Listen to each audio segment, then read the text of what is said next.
Dios Padre, queremos alabar y queremos bendecir tu nombre. Gracias te damos, Señor, porque nos permites y nos das la oportunidad de aprender un poco más acerca de ti. Trae sabiduría, trae entendimiento a nuestro corazón. En el nombre de Jesús te lo pedimos. Amén. Pluma, papel, lápiz y una actitud enseñable requerimos el día de hoy para aprender un poco más acerca de nuestro Señor. Semana número 2, Gálatas capítulo 1, versos del 11 al 24. El ministerio de Pablo. Vamos a dar lectura a nuestra lección. Sepan ustedes esto, hermanos, el evangelio que yo anuncio no es invención humana. No lo recibí ni lo aprendí de hombre alguno, sino que Jesucristo mismo me lo hizo conocer. Ustedes habrán oído decir cuál era mi conducta anterior en el judaísmo y cómo perseguí con violencia a la iglesia de Dios y procuré destruirla. En el judaísmo, yo dejaba atrás a muchos de mis paisanos de mi misma edad, porque era mucho más estricto en mantener las tradiciones de mis antepasados.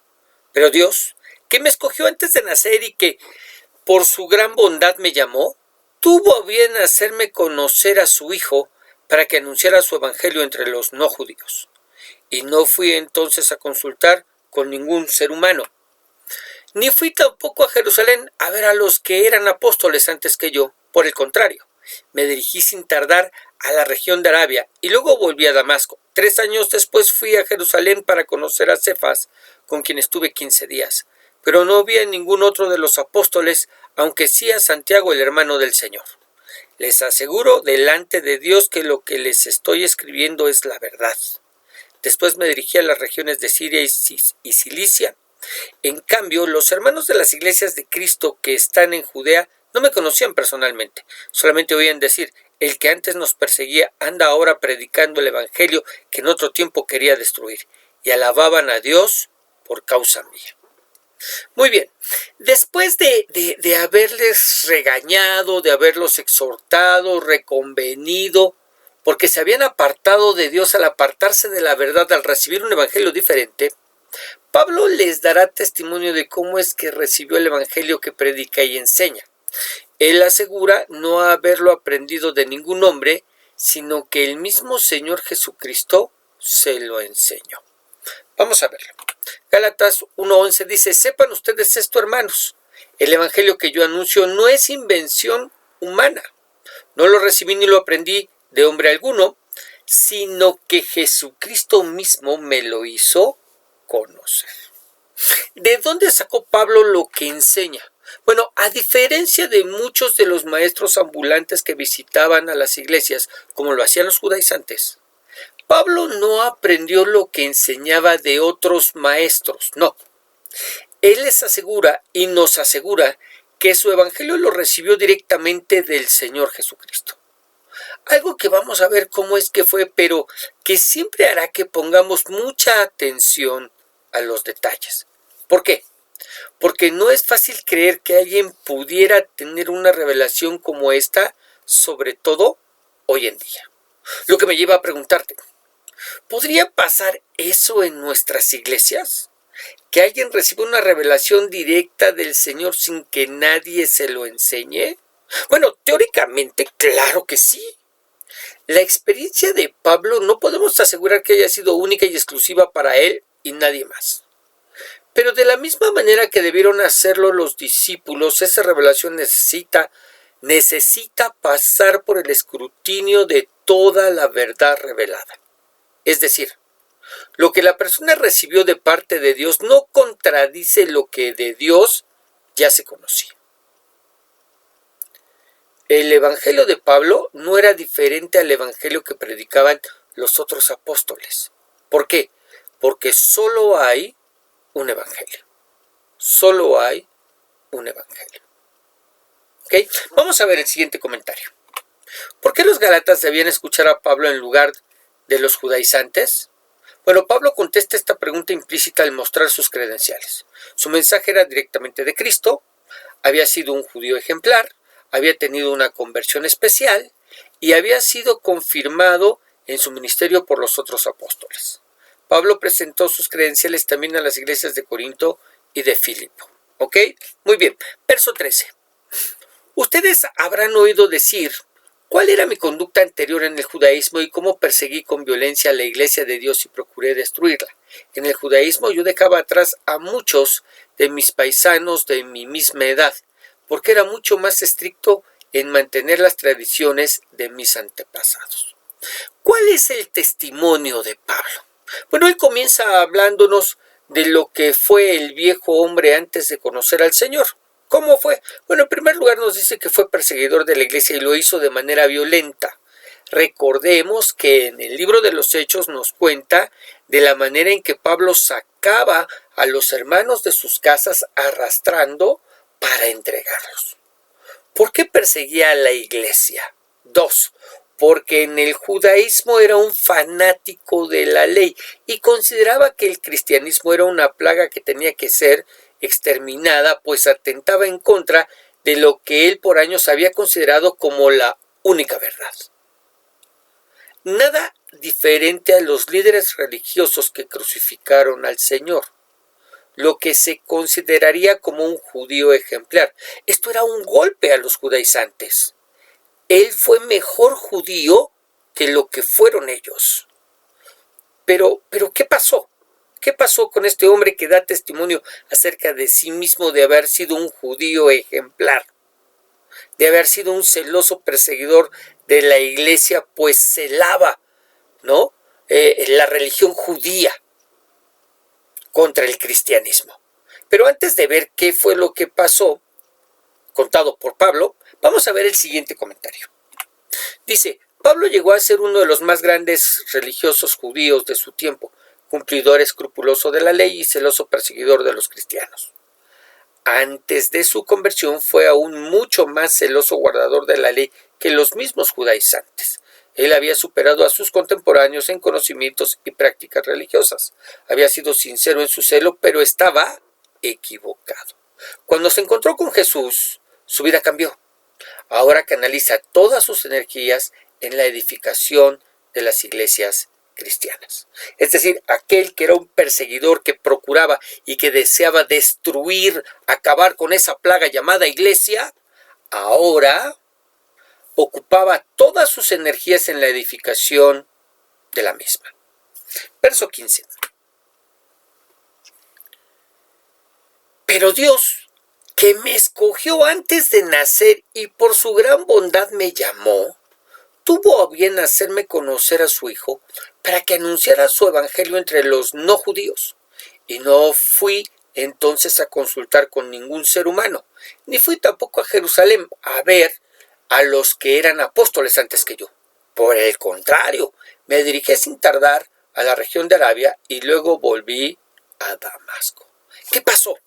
¿Qué pasó con este judío ejemplar, celoso perseguidor de la iglesia? Bueno, Pablo reconoce que no había hecho absolutamente nada para merecer salvación, sino que gracias a que Dios le había escogido antes de nacer, es decir, que fue elegido por Dios antes de nacer, y si vamos a Apocalipsis, que fue elegido por Dios desde antes de la fundación del mundo, escribiendo su nombre en el libro de la vida del Cordero, ¿verdad? Fue llamado por el Señor para darle a conocer a Jesús. Y cuando conoce a Jesús se convirtió y anunció el evangelio a los que no eran judíos. Eso es lo que nos dice. Pero fue el conocimiento del Hijo, el conocimiento de Jesús, lo que hizo que Él se convirtiera, que Él recibiera salvación y vida eterna.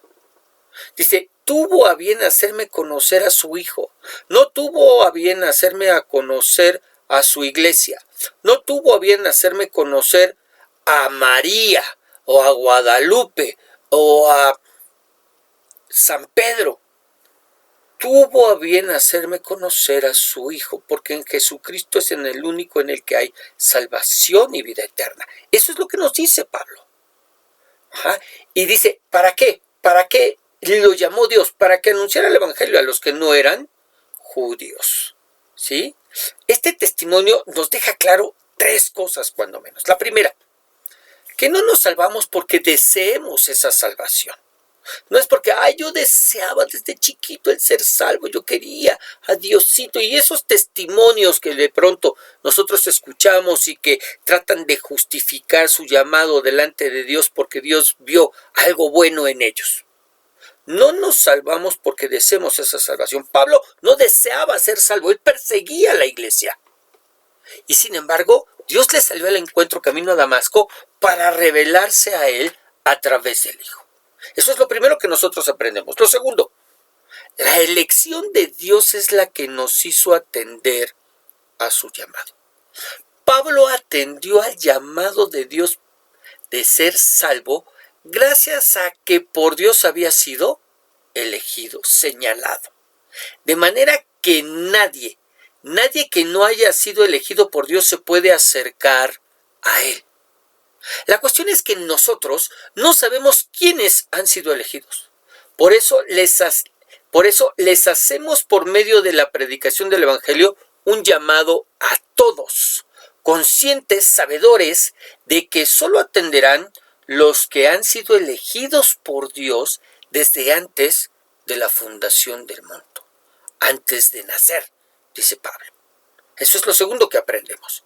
Y tercero, todos fuimos llamados a salvación para convertirnos en proclamadores de esa misma salvación que recibimos. Quizás no todos tenemos un llamado como el de Pablo, pero todos fuimos llamados a dar testimonio de esta salvación tan grande. Pero otro dato curioso a mirar en el testimonio de Pablo es que una vez que le entregó su vida a Dios por medio de Jesucristo, no fue con los hermanos de la iglesia y mucho menos con los líderes de la misma para saber más. No. ¿Qué hizo? Se fue a la región de Arabia 3 años para buscar en oración al Señor y que el Evangelio le fuera revelado de manera directa por él. Algo que es muy difícil que haya surgido de una iniciativa propia. Es decir, es poco probable que Pablo lo haya decidido solo. Entonces, ¿qué fue lo que pasó? Miren, con toda seguridad, cuando estuvo en comunión con Dios y ciego por 3 días, después de su encuentro en el camino a Damasco,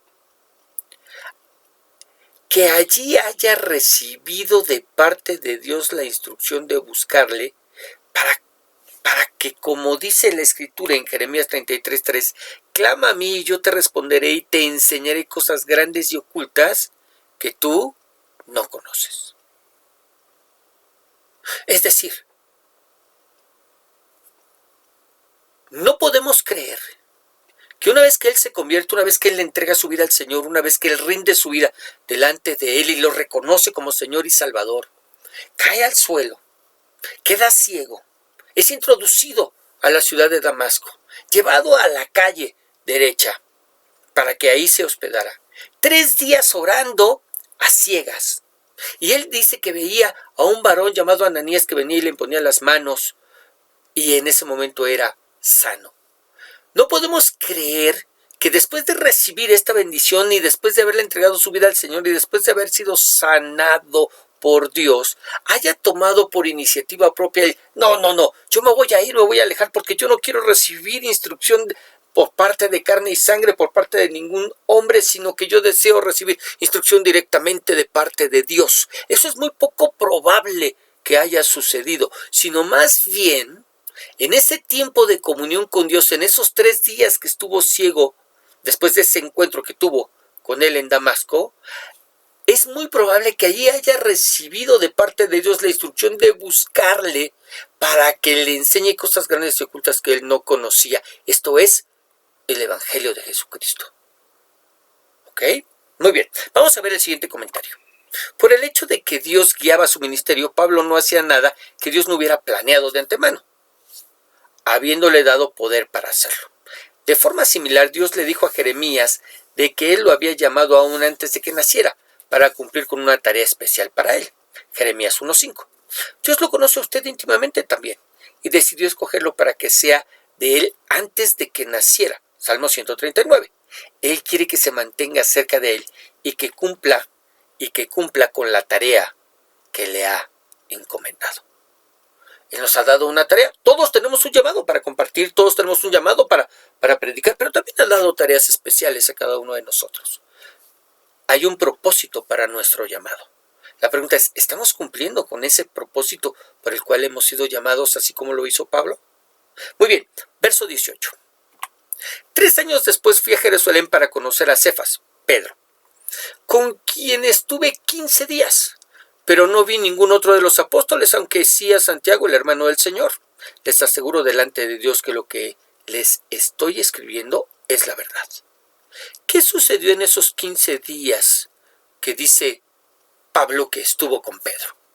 Obviamente la Escritura no nos da detalles, pero en el libro de los Hechos, en el capítulo 9, nos dice que como nadie de la iglesia quería juntarse con él en Jerusalén, Bernabé le llevó ante Pedro, Santiago y los demás hermanos, y dio testimonio de la manera en que el Señor no solamente había transformado la vida de Saulo en Pablo, de perseguidor a predicador, sino cómo es que de inmediato compartió el Evangelio.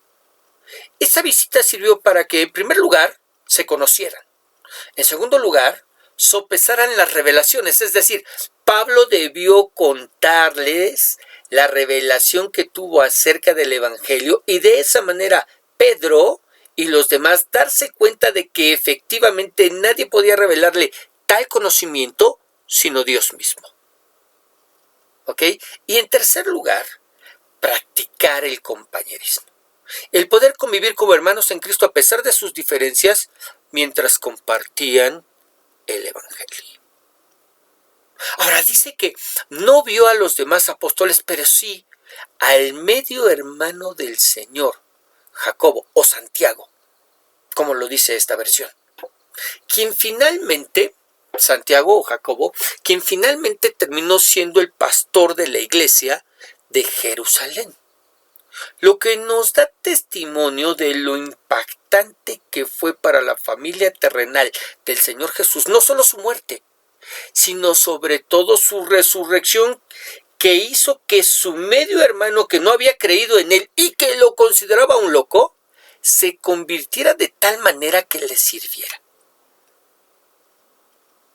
Su resurrección mostró quién era en realidad: el Dios hombre. Y ante ese testimonio, Santiago se convirtió finalmente. Ahora, ¿te parece difícil de creer lo que Pablo escribe? Para la gente de ese tiempo, sí debió serlo. Y por eso se ve la necesidad de asegurarles delante del Señor que no estaba mintiendo. Verso 20. Les aseguro delante de Dios que lo que les estoy escribiendo es verdad. Y es que no siempre será fácil creer en las experiencias de otros.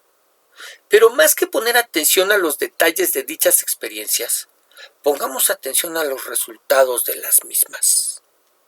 ¿Cuál fue el resultado de la experiencia de Pablo?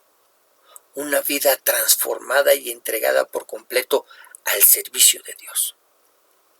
Lo que nos habla de la veracidad de dicha experiencia. Y es que hoy en día, en verdad hoy en día, nos encontramos en las redes, a través del internet, a través del YouTube, los testimonios de personas que aseguran haber muerto, haber ido al cielo y nos cuentan todo lo que vieron allá y la manera en que regresaron y cómo es que Dios tiene un propósito enorme con sus vidas. Pero cuando miramos el resultado de dichas experiencias, no corresponden a la revelación que dicen habernos contado. Sin embargo, en la vida de Pablo, miramos que es congruente la revelación que él recibe con la transformación que él manifiesta. Verso 21.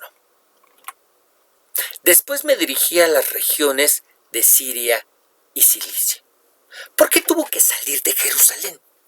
Estuvo ahí, vio a Pedro, vio a Santiago, estuvo 15 días con los hermanos. Bernabé es quien lo introduce, pero ¿por qué tuvo que salir de Jerusalén? Bueno, en aquella época la oposición al cristianismo en Jerusalén estaba en todo su apogeo. Y sin duda la presencia de Pablo no ayudaba en nada a que las cosas se calmaran, pues discutía con los judíos de habla griega tratando de convencerlos, al punto que ellos habían hecho planes para matarlo. Al enterarse los de la iglesia, lo enviaron a las regiones de Siria y Cilicia, lugares alejados de Jerusalén por su propia seguridad. Ahora, esto no es una especulación, esto sí nos lo enseña la Escritura. Vamos a ver Hechos 9:26. Vamos a leer del 26 al 30. Hechos 9:26 al 30. Saulo se fue a la ciudad de Jerusalén y ahí trató de unirse a los seguidores de Jesús, a los hermanos en Cristo. Pero estos tenían miedo de Saulo, pues no estaban seguros de que en verdad él creyera en Jesús. Bernabé sí lo ayudó y lo llevó ante los apóstoles. Ya leímos que no vio a todos los apóstoles, sino solamente vio a Pedro y a Santiago, el medio hermano del Señor Jesús. Dice, ahí Bernabé les contó cómo Saulo se había encontrado con el Señor Jesús en el camino a Damasco y cómo le había hablado. También les contó que allí, en Damasco, Saulo había anunciado sin miedo la buena noticia acerca de Jesús. Es decir, Bernabé respalda el testimonio de la vida de Saulo, o de la conversión de Saulo. Verso 28.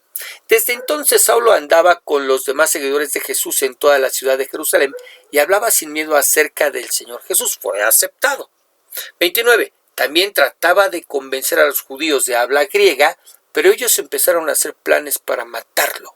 Cuando los seguidores de Jesús se enteraron, cuando los hermanos en Cristo, cuando la iglesia se entera, llevaron a Saulo hasta la ciudad de Cesarea y de ahí lo enviaron a la ciudad de Tarso, a las regiones de Siria y Cilicia, a la ciudad de Tarso. ¿Ok?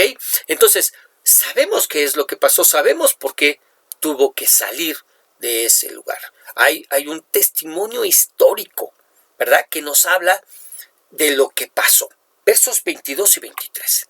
En cambio, los hermanos de las iglesias de Cristo que están en Judea no me conocían personalmente.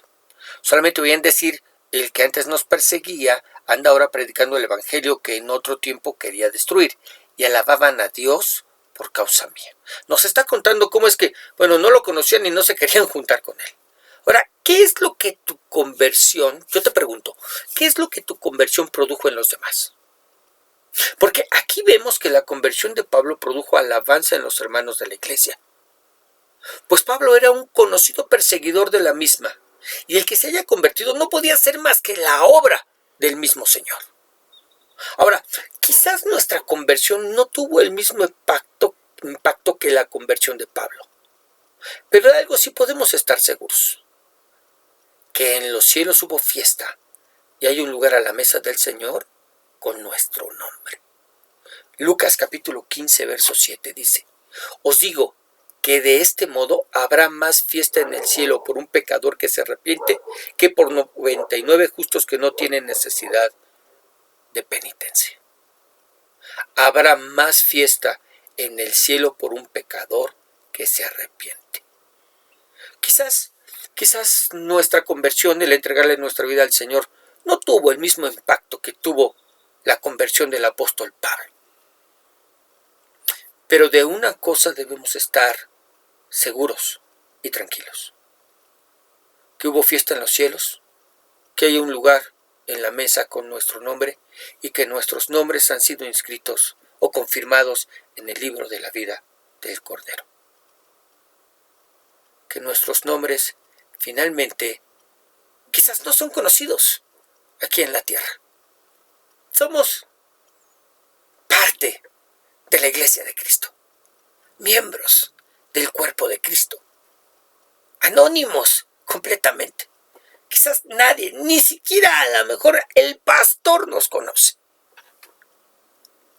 pero nuestros nombres sí son conocidos en los cielos, en donde estaremos delante de la presencia de nuestro Señor.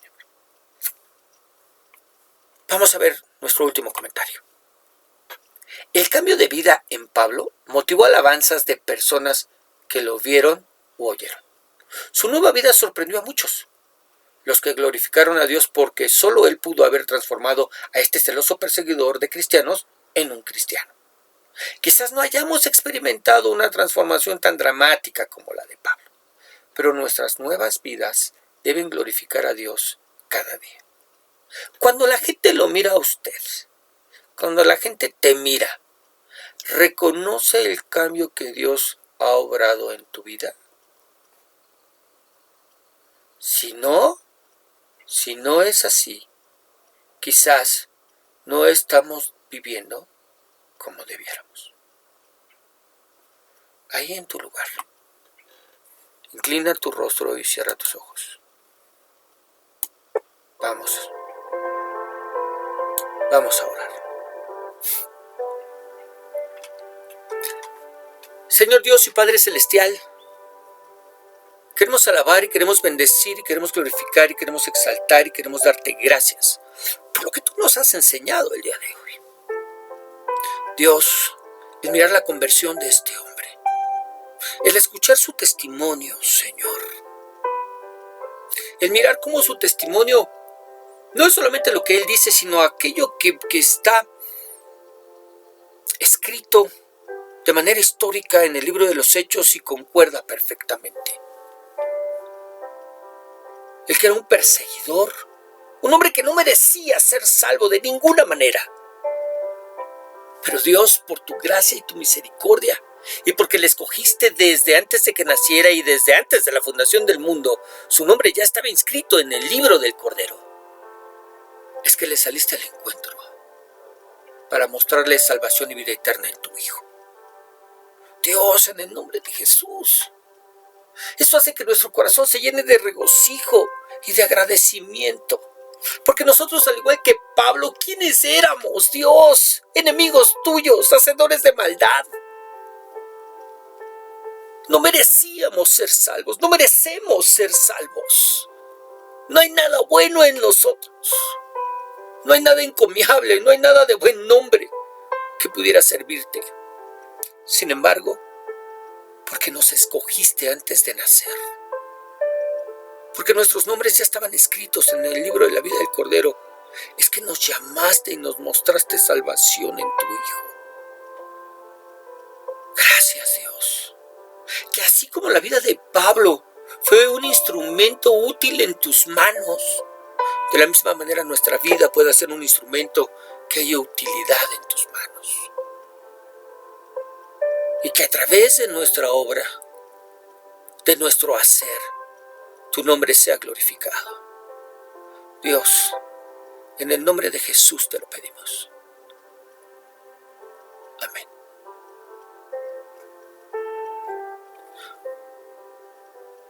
Muy bien, que el Señor te bendiga, que el Señor te guarde, que el Señor haga resplandecer su rostro sobre ti y te dé paz. Nos estamos despidiendo. Recuerda, solamente todos los días nos escuchamos a través del devocional diario. Los días domingos nos escuchamos a través de una breve reflexión. Y todos los lunes recibes tu estudio bíblico. Que el Señor te siga bendiciendo.